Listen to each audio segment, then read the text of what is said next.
Hi, and thanks for tuning in to episode 3 of the FOD, the future of all things digital commerce. As you now know, season 4 is all about the move to composable and how you can navigate some of the pitfalls before you come across them. So far, Anjali and Craig have shared their biggest challenges, as well as their top tips to consider before making the move. Before I introduce our next guest, please do review, like, and comment on whatever platform you're listening on, as it really helps promote the series to those that really need it. Let me introduce you to today's guest, David Crawford. David has spent the last 3 and a bit years as Group CTO of Naked Wines. Prior to this, he's held senior roles such as interim CTO and head of engineering for companies such as Camelot and Sky. Do you want to tell the audience a little bit more? Yes, hi James, and hi everybody. Sure. So I've been in technology for about 34 years now.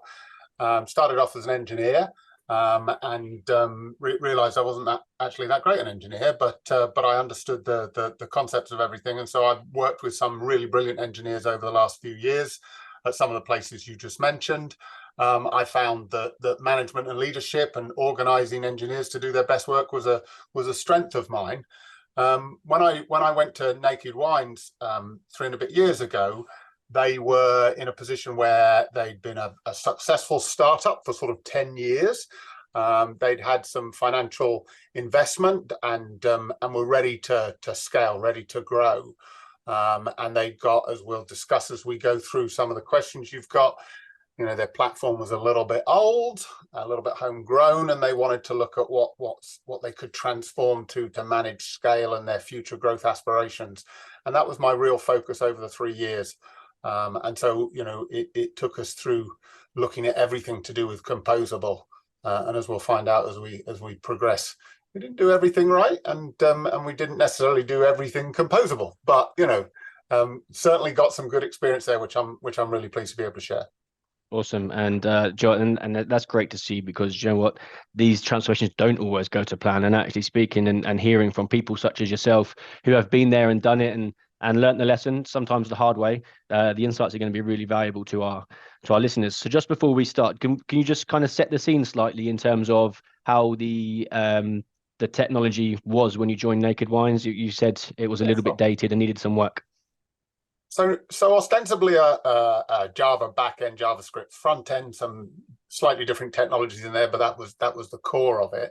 It's an e-commerce platform. Naked Wines is a direct-to-consumer seller of wines, right? The website is e-commerce, but I also picked up the sort of the CIO aspect as well as the CTO aspect and had all of the internal systems, and so their ERP solution was completely homegrown. And bearing in mind that they sell and then distribute and ship wine in 3 countries in the UK, US, and Australia, ERP, knowing where your stock is quite an important part of it. I think when I joined, the only actual system that they'd not built themselves was Sage, right? The finance package, right? Everything else they'd really home built from the ground up themselves, which I have to say was a great achievement. It was pretty impressive for them to have got where they'd got, having built all of that themselves. And I think the leadership of the company just realized that their future growth needed something that was perhaps a little bit more flexible, not necessarily more modern. They weren't looking for bleeding edge technology, but something that could scale with them as a company, something that could address the ever increasing security challenges that come with the e-commerce world in particular, constantly getting barraged from various hackers around the world. And so it was very much okay, let's see what we can do to get fit for the future. But, and this is the challenge that I'll talk to in a moment, but also we had to introduce new product features, right? We had to keep stimulating the proposition and the product that we were showing to our customers and presenting our customers with, and that in itself was a challenge when you're basically undertaking a complete technology transformation, right? Yeah, certainly. And I think one of the biggest upsides that we'll talk about later with moving composable, that many say, is the ability to keep releasing new products and to be able to constantly go to market with the updates in a fairly straightforward manner. It's not a large upgrade like you might associate with some of the monolithic platforms. But we'll come to that shortly. You've led us on very nicely to what's going to be our first question today, which is what was the biggest challenge you faced along the way of making the move towards composable? Well, the answer is that I didn't take the idea of composability to the plan well enough. So we knew pretty early on that we were going to be looking at a composable, or some of your listeners might prefer modular, or even a lot of people will be like microservices, right? It doesn't really matter. We knew that we were going to end up with an architecture and a technology estate that was smaller, more distinct in what it did, and therefore, as we'll talk about some of the benefits of composable architectures, more flexible going forward in the future, depending on what requirements you have, whether they're scale or technology challenges or changes in your proposition. But what I didn't do was I didn't cut up the plan enough. We just kind of went, right, big plan. It's going to be 18 months at least. Now, we were an agile organization. We were starting out on an agile journey, and we refined that as we went along, and that had all the normal challenges of introducing product development and agile in an organization. But so we were doing, sprints and stuff, but actually it was more like I went to the board and I painted them an 18-month picture. Now, first of all, my head of engineering was whispering in my ear, "It ain't 18 months, right?" So that's always a challenge, yeah. But I'm going, no, it's okay. We've got some money. We're going to scale the team here. We're going to do all of these things. And I think we just it was too big. The plan was just too big. And we went, we'll work it out as we go along. And I think probably I wish that I'd come up with some shorter term goals. Okay. And in actual fact, the good thing is we kind of worked that out as we went along, and that's what we ended up doing. So we ended up going, well, let's deliver this part of the system with this distinct functionality in a composable way. So we got there, but when I set out, everybody was looking at it as a big, hairy beast of a project that was going to take it. And I think it scared people. I think it scared the technologists in the team, like big mountain to climb. I think that, had to do a lot of work. We mentioned about, running a transformational technology transformation project alongside existing product feature delivery, right? And I think, we scared the business a little bit. They were like, well, how are you going to do that? And in actual fact, before I arrived a couple of years earlier, they had tried it a little bit, right? They tried to change some of their technology. And the approach they'd taken, they didn't have much money, and so they didn't have big teams at the time. The approach they took was that they stopped all new feature development. And they said, right, we're going to stop it, and we're going to change the technology, right? So they just literally turned it off. You can imagine for an organization which was light touch, was used to, very startup, very kind of agile, just, I've got an idea for a feature. Let's try this out. Let's do this and stuff like, and that's how they refined their proposition and product over time. So suddenly that door was shut to them. And that was very challenging for them, right? So I learned from somebody else's attempt at doing that within that culture, within that environment. And that's another thing that's very important. You've got to assess what the company can take, yeah? And we set out to have for my sins, we call them a next gen team, right? But there you go, you live and you learn. And basically we set them up and ring fenced them and said, they're the guys who are going to be working on the future technology transformation, while we still had some product squads focused on day-to-day feature development. So yeah, just setting it up, actually. So it's not a technology challenge, it's establishing and setting up. And I feel bad about that, because I've made a career out of managing large-scale delivery projects, right? And even 30 odd years in, you still don't necessarily start it and set it up the right way. No, well, look, I mean, they're ever changing, right? So I guess it's always good to reflect on these kind of things, and no matter how much experience you have, more often than not, there's going to be something that you could and possibly would do differently if you were in that situation again. I also think that when you look at these different projects, they have evolved slightly in terms of how they need to be set up and how they need to be run, and what you might have done in a transformation program 10 years ago is going to be very different to what you would now, which is partly why we're having this conversation today, because there are many businesses who haven't experienced going through this journey, and there are different things to undertake and to think about beforehand, and planning, getting the business ready, not just the technology team ready, and I mean, all sorts that can be covered off. So I appreciate that. Like you said, I mean, you've been in the game for a long time, and there's still, upon reflection, something that you would have done differently, because it just goes to show you never know. Absolutely, for sure. It's always a challenge, and I think one of the things when you turn up at an organization, particularly if you've been around the block once or twice, people go, oh, we'll have a playbook.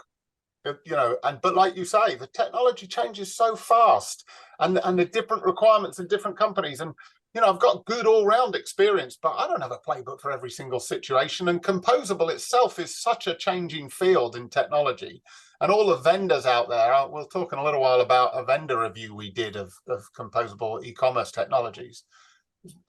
Eye-opening, just as about who's out there and the different ranges of composability they have.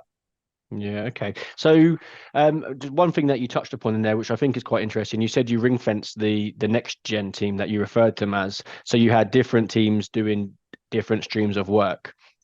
Ultimately, you said that that was for one of your sins. So if you were to do this again, would you go down the same approach, or would you do something different?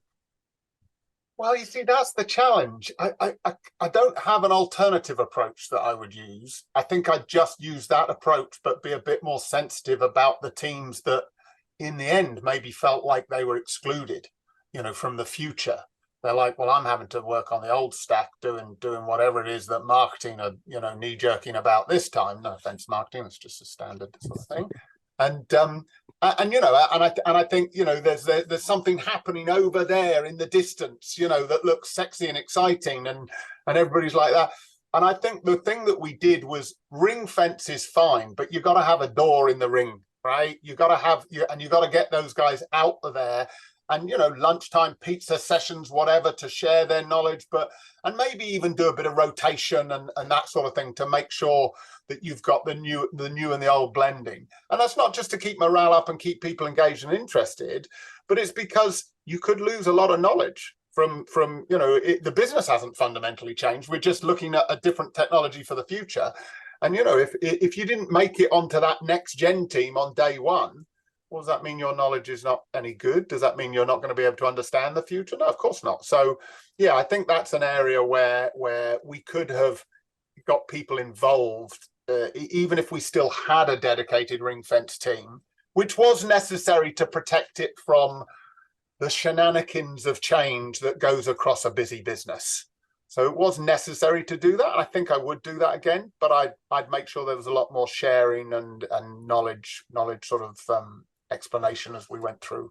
Cool, love that. I mean, I think you explained that really well, and that's something that we're definitely going to take as a little snippet and get that pushed out, because that's something that's super important to make sure you've got the business knowledge being transferred. You make sure you've got happy staff involved in projects they want to be involved in, not just sat in the corner doing the BAU and the legacy tech that people would probably prefer not to. So, okay, nice. Appreciate that. So, I guess this moves nicely onto question number two.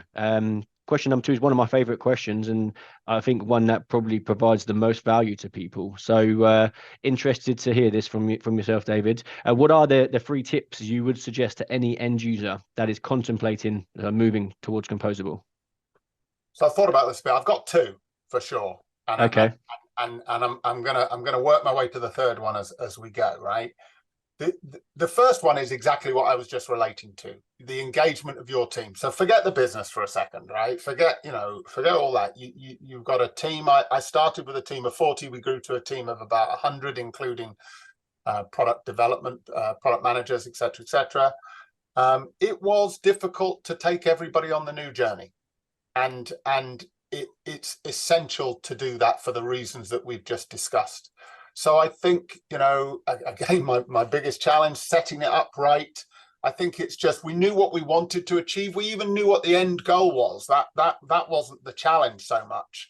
And we knew how we'd be able to prove that we'd got there, even in an iterative fashion. But I just think that I ended up having a bit of 2 camps, really. And that's quite divisive when you're trying to build the future with a technology team. And to your point about leaving, Billy sitting in the corner looking after the old BAU tech. I mean, somebody's got to do it, right? We can't all be doing fun stuff all the time. But that was a failing. I think that I wish that I'd set that up correctly, and I wish that we'd had much better communication with the wider team. So I think that is my first tip: is talk to your entire technology team. Make sure that everybody understands the why you're doing stuff. treat it as a product development in its own right. Have a roadmap, publish it, let people come along to it, let the next gen team do a retrospective that everybody gets invited to, really just set it up so that they're almost in a glass box, totally transparent. Anybody can stick their head in and listen to what's going on. They come out on a regular basis and tell us about how the future is. And then they go and seek out, these were people who 3 months earlier, they were sitting next to as their buddies that they'd been working with for 4 or 5 years. So go and seek them out. You know what their skills are. Go and find them and bring them on the journey with you. I think that's the first thing. So set up your team correctly for success, with transparency about what's going on, and include absolutely everybody in the team to some extent. That's my first tip. My second tip is to do with your business stakeholders. So I feel like I'm just confessing everything I got wrong at Naked Wines here, right? We did some great things. We did progress, right? But it's easy to reflect, on what you do differently going forward. And we took an approach where Naked Wines, for anybody who's familiar with the proposition, is a little different, right? In the way that it engages its customers, in the way that it sells wine, the proposition is a bit different. There's a relationship with the winemakers, between the winemakers and the wine drinkers. It's a virtuous circle between the business. There's a bit of subscription involved. And we don't call people customers, we call them angels, right? So it's quite an involved proposition. Consequently, Naked Wines over the years can be forgiven for getting itself into a space where it's different, it's special. They're not the same as other companies and other propositions. And that's absolutely fair. But technology's often not that different and special, actually, when it comes down to it. And if you take away wine and you take away the particular proposition, it's an e-commerce platform, right? It sells product A to a customer that is acquired from a supplier and gets shipped, right? That's kind of it. Sorry to dumb down the brilliance of Naked Wines, right? But that's it. And so what we did, and this was early doors, is we went, look, if we're going to build the future, if we're going to go on this sort of technical transformation journey, we need to get it right. So we went out and we actually brought in a third party to help us with this, because we were a bit small and we were still recruiting at the time. We went out and we talked to all 3 countries. We interviewed something like 30 stakeholders up and down the chain in all 3 countries. And we got them to tell us what their requirements for the future were. Now, everybody listening to this is going to say, God, that was a schoolboy error, right? Because if you go and ask people doing a job today what they want to do their job in the future, the vast majority of them are just going to tell you they want the same thing, but better, right? It's the old Henry Ford said, if I'd asked people what they'd want, they'd have said a faster horse, right? And I think that's key, is that we went out, we asked, and then we went, well, we got to please these guys. And there was a little bit of Naked Wine technology was on the back foot a bit. We'd not covered ourselves in glory over the last few years, because we hadn't been invested in enough. Nobody's fault. It was just they didn't have enough people, couldn't go fast enough. So we were sort of trying to ingratiate ourselves with our stakeholders around the globe at the same time. And the bottom line is, I think we just tried to please them too much. So we came back from that exercise of gathering, and we compiled something, you might hear me refer to this as we go through, called the Quirky 12. And the Quirky 12 were, if you like, 12 unique selling points, 12 differences that we determined our business had from other businesses. And because we'd written them all down and heard them passionately from our stakeholders around the organization, we were like, well, that's it then. That's our measuring stick for what we're going to have. Now, composable commerce, of course you can build, and this is something people should consider, of course you can build your own composable commerce. You don't have to go out and buy a platform that's composable or lots of different technologies. You can absolutely build your own from scratch if you want to.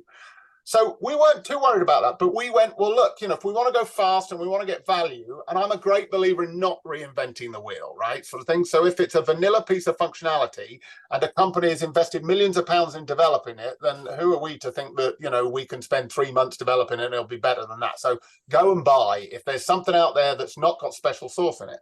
But here we are with 12 items on our special sauce menu, right? So we did a review against I think it was 11 vendors, e-commerce vendors.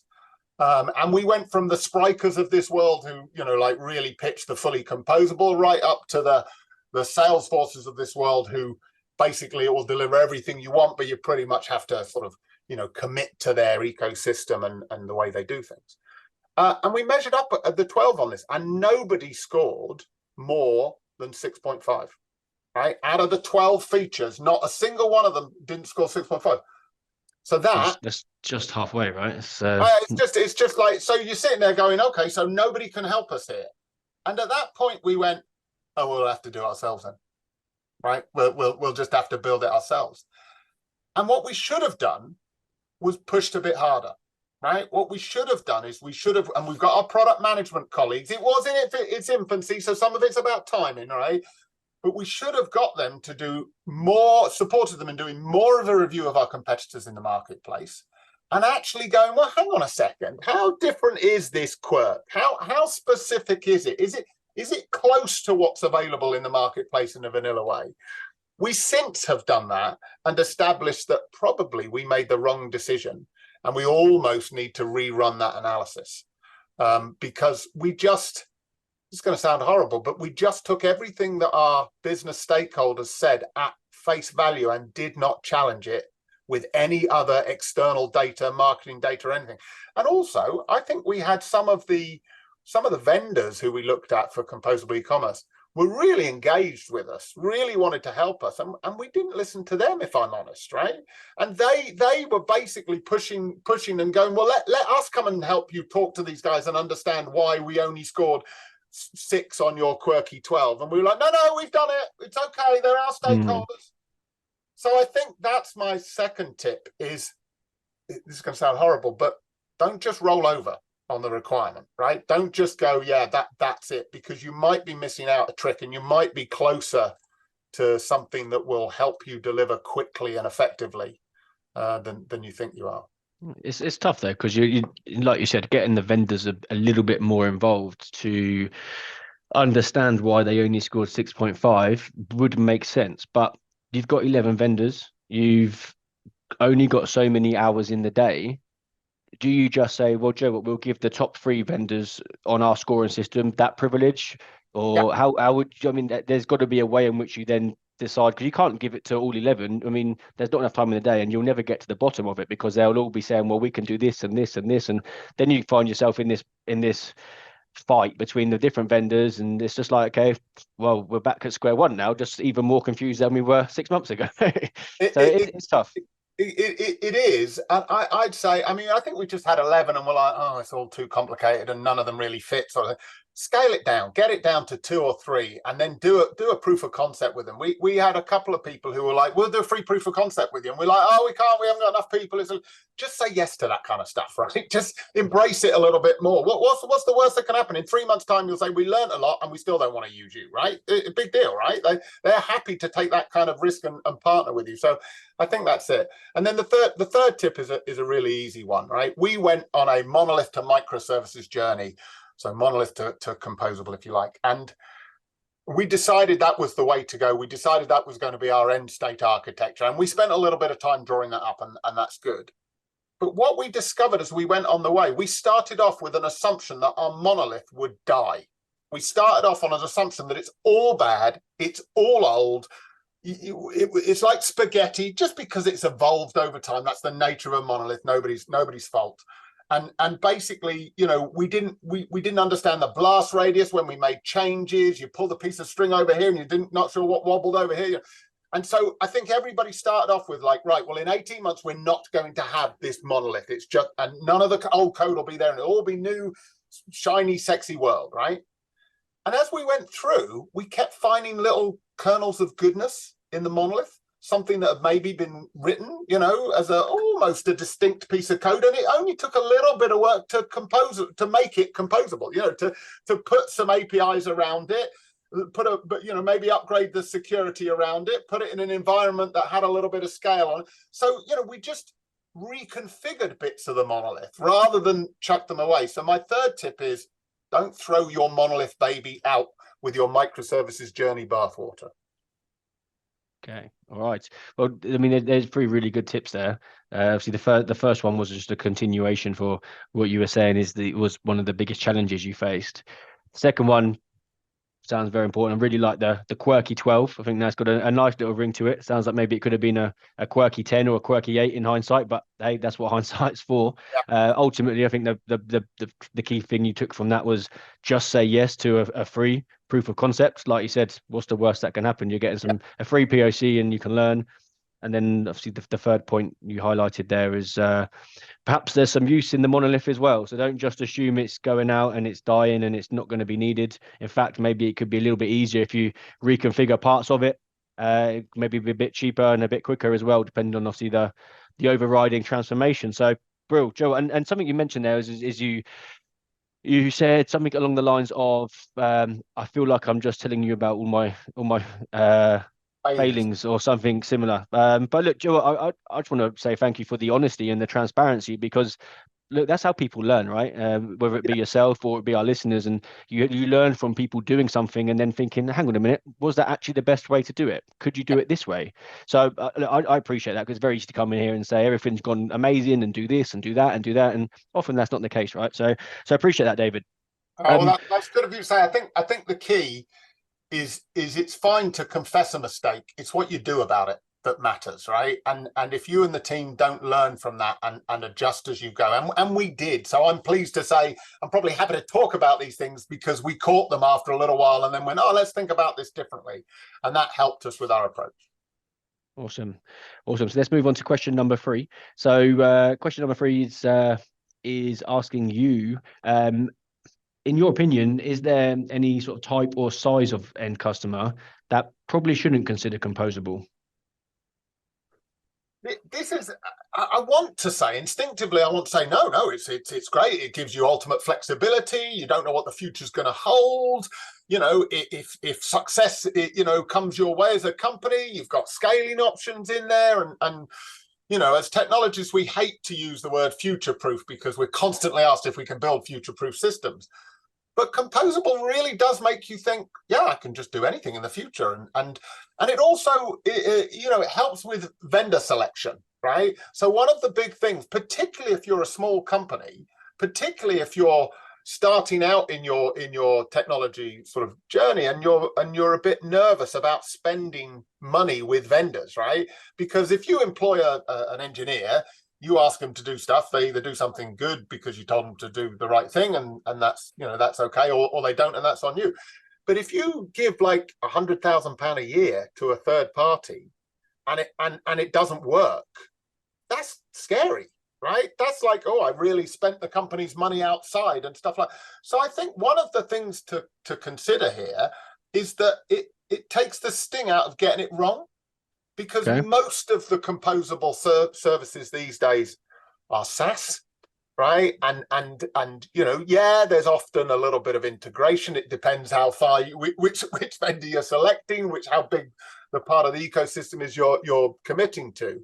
But actually, if you make a small commitment in an area, and 6 months, a year, 18 months later, it doesn't fit your business anymore, the blast radius of extracting a composable vendor from one part of your architecture stack and replacing them with another more suitable vendor, well, that's just something that would be inconceivable in a 10-year-old monolith. I don't think it's small companies shouldn't do it, big companies should, or growth companies shouldn't, but entrenched companies should.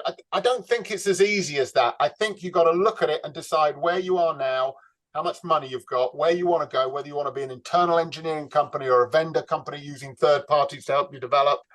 And I also think that, how you develop it with your team, around the world, where's it being developed?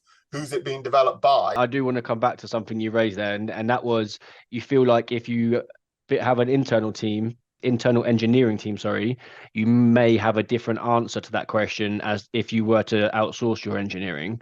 So I think is it fair to say that if you were in a business that did have an internal engineering team, you would probably sway towards moving composable, whereas if you were a business that didn't have the internal team for whatever reason? Maybe they're really small, they don't have the technical capability, whatever it could be. Do you think you would maybe sway towards one of the out of the box packages that can be easier managed externally? So definitely, if you haven't got a big engineering team and you don't want to go down that route, a big internal engineering team, I think going and buying more off the shelf is better, right? So have you ever met an internal engineering team of any size and any decency who have said, hey, do you know what we should do? We should implement Shopify, right? Never, right? They don't do that. Shopify has many things. I'm not going to give them a sales pitch here, but one of the things is that they do a lot for you, right? They'll handle it for you. Now, the different end of the scale for Shopify for me is the Salesforces of this world or the SAPs of this world. They'll do everything for you, but with a specialist bunch of consultants, and there's always a license fee and then a big implementation cost, right? And, maybe you're a company who's like, I don't want to run this. We're not a technology company. We're not interested in technology. We just want to be able to sell our stuff online or whatever, right? And so I think, whether you go small for Shopify or whether you go big with the big commerce guys, I think that's absolutely fine. And you don't necessarily need to have a great internal engineering team. If you are going to have if you've got an internal engineering team, particularly if they've been there a while and they develop the new system, back to my point at the start about bringing everybody on that journey, I personally would select something that was more composable, right? Okay. To give them involvement, to give them flexibility. And then, of course, putting the front end. So, we're talking about composable. We can't really talk about composable without just quickly dipping into the headless, right? Yep. And headless in terms of, in this particular context, gives your engineering team a focus, right? Means they can still add that special sauce and that real differentiator for their company that they work for, and feel like, hey, I'm just using a great engine, but I built the sports car, right? And I think that's really important for those teams to be engaged. So yeah, if you want a good engineering team, you want to keep them engaged, you probably need a more composable, more flexible, not forcing it down your throat to use everything they've got type vendor. Cool. All right. No, appreciate your insights there as well. So thank you. We got there in the end, eh? I came up with an opinion eventually. Eventually, 10 minutes later. Cool. I feel like I know the answer to this one already. You've touched upon it a few times over the course of the conversation. But moving on to question 4, we have what is the biggest upside for any end customer, in your opinion, if they were to move fully composable? So we're e-commerce, right?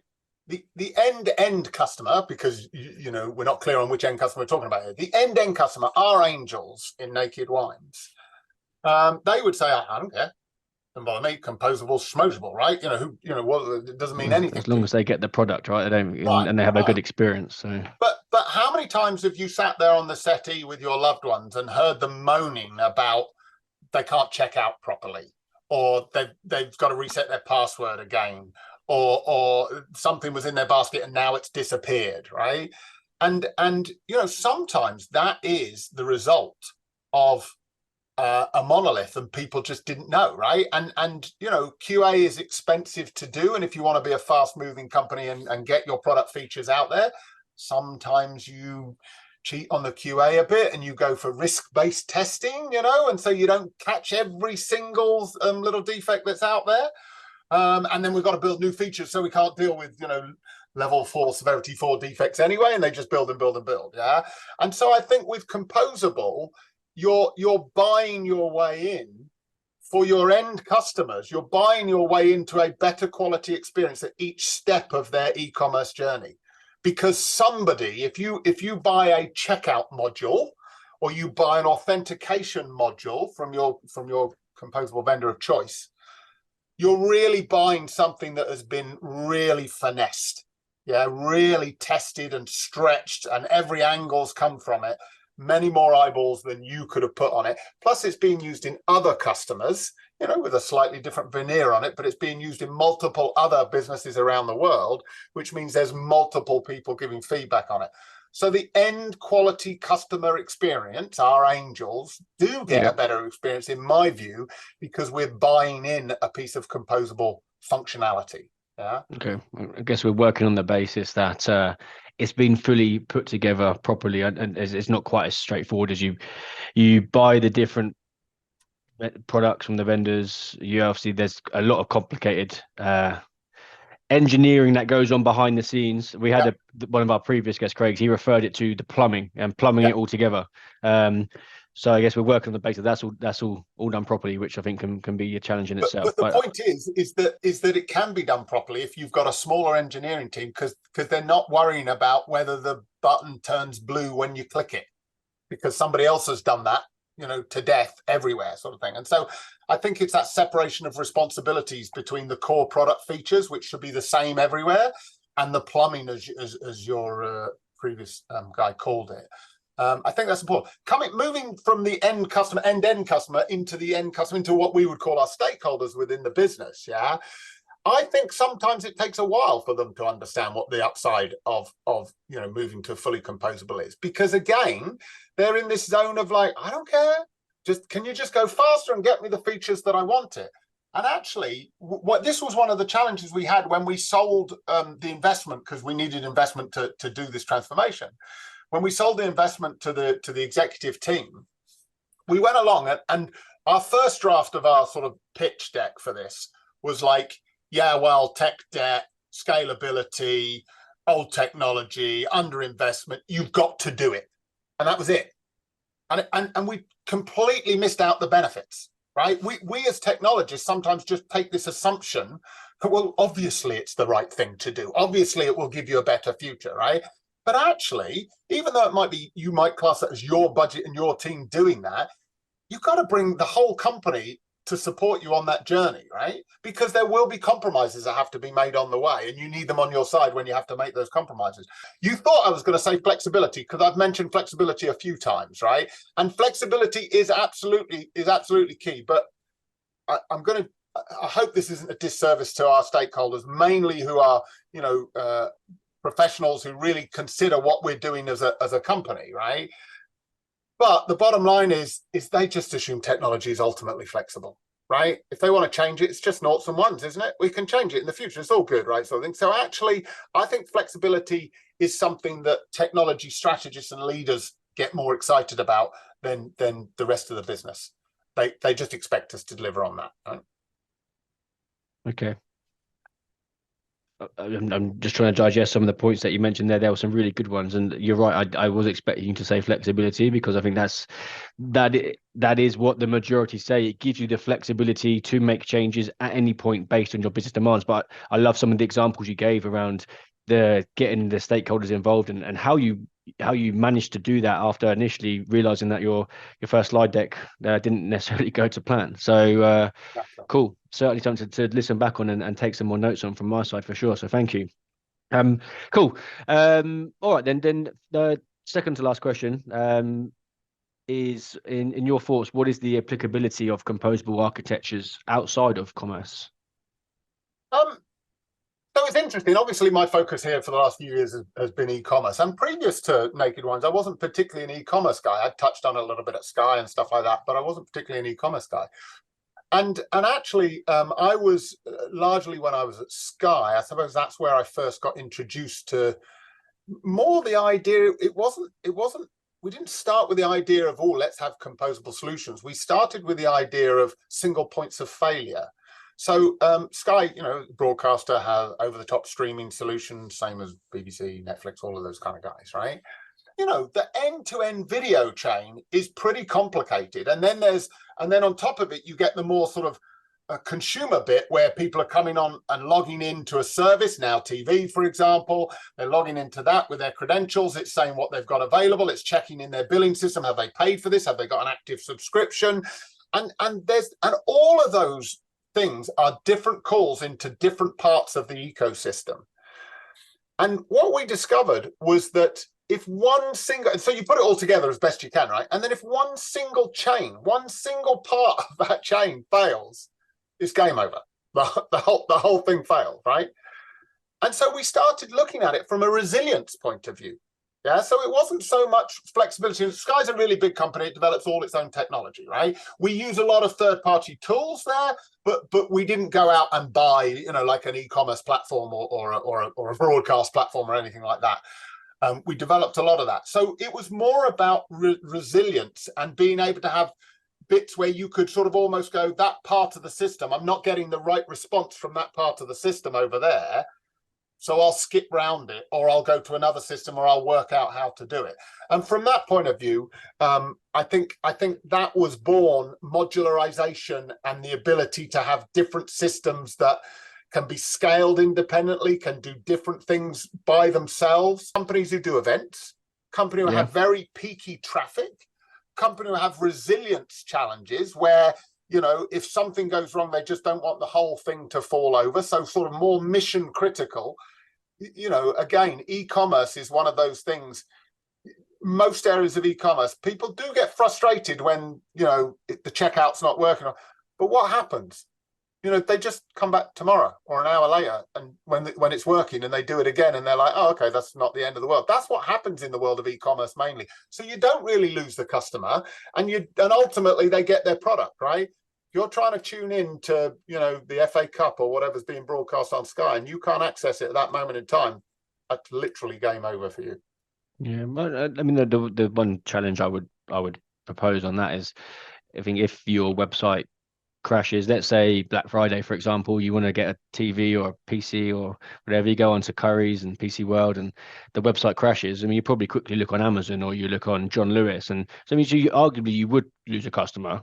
And that's true. I guess I was thinking about Naked Wines. We have a unique product that's attractive to people, and I don't think if Naked Wine's website isn't working for 5 minutes, I don't think you suddenly transfer your loyalties to a number of other wine marketing products that are available out there that I'm not going to promote. I think you probably come back 10 minutes later and try it again. But we had a peak day. We had effectively a Black Friday just before at the launch of the Christmas season. We have something called the Big 'Un Day, which is a big Christmas box that we sell. First year I was there, I got a real quick slap in the face. Website fell over, was down for 2 hours. Everybody was very, very interested in that. And so that became one of our targets for next year was, right, well, let's do whatever is necessary to make sure that that's not going to happen. And we took a composable approach. We still used a lot of the monolith and used some physical, infrastructure scaling to help with that as well. But there were a couple of areas, and for example, authentication, authorization of the, have they got a subscription? Have they got the right, are they seeing the right package? We found that to be a weak link in the chain. So we went out and we bought a package that did that and solved that scalability problem. So. Okay. And go back to your point around Naked Wines. I would probably agree because you guys have built a great brand, and actually you're probably not going to go to another one of the competitors for a couple of hours because people want to engage with the brand. There's like a story behind it, and you have a loyal customer base. So, and that's the benefit, I guess, of a business like that versus your more everyday businesses like Curry's, PC World, where often it's just a race to the bottom in terms of price because there is very little loyalty when it comes to those kind of businesses. And I totally agree with that. And I think finally, and I'm not going to list every single business, but businesses where their proposition environment changes regularly, right? So, you might think, for example, that insurance is like, well, insurance is insurance. It's just been but there's some challengers out there. Banks, there's a lot of challenger banks coming along, right? And they're able to move so much quicker because they're composable. And so I think any industry that has changing environment, changing proposition opportunity, I think should look at composable architecture because of the speed and flexibility you get with it. Well, thank you. So then final question is, what are the final thoughts on how you think the next 2 years will look in the composable space? As ever, we will see some consolidation, right? There's a lot of people out there who are throwing up, hey, we're composable this, composable that. I feel like I'm going to get a prize if I say composable one more time. It's become one of those words. I just keep saying it, right? Let's not pretend that modularization, separation of logic from content, from design, that's been around for years now, right? I don't think there's anything new here. I think this is a quick plug it together. You can be up and running with your business in seconds. And I think, probably Shopify is going to dominate that world, and they'll just become the Amazon of online shopping. Shopify will be like, you need a shop, Shopify, set it up, done, no problem. I suspect that Shopify, I know that they're trying to move with Shopify Plus and Shopify Business. They're trying to move into a bigger world and trying to take that piece of the pie. I don't know whether that will happen. There's a bit of me thinking they might do it. They might, as Amazon transitioned a lot of their brain power and how they run the Amazon website into AWS and the web services there, maybe Shopify will be able to do the same thing. I'm not sure.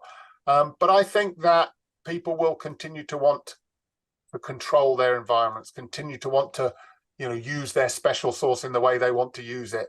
And so I actually think that we're going to see some of the bigger boys that we talked about earlier moving to more composable architectures. And they're going to have to change their licensing rules, right?